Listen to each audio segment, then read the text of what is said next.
Yeah, I'm a big fan of the Greek diner. Of course, my grandfather.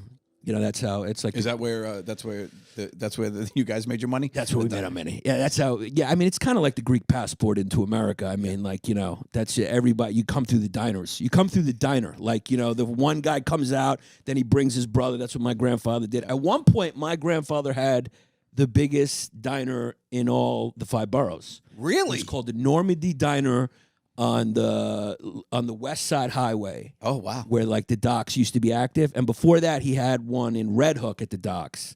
And Albert Anastasia's brother used to shake him down. Really? Yeah.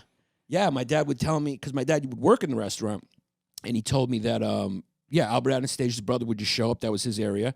And my grandfather would just get in the car and just give him an envelope. And it wasn't seen. The interesting thing, and this is, you know, I got to give props to the Italians. Yep. You knew a little bit what they were doing.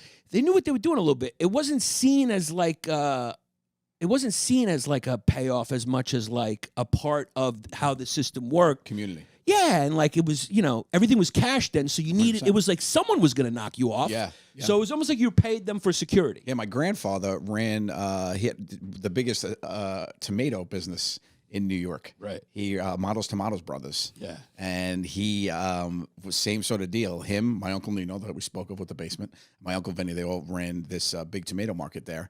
And he was supplying basically all the food, places, all the diners and all that stuff. And cash, hand over fist. He would just have cash, and every time they would come over, they'd look how much he have, and they said, "Okay, how much is it?" He told us some of his stories, like, "How much is it worth to protect this for you?"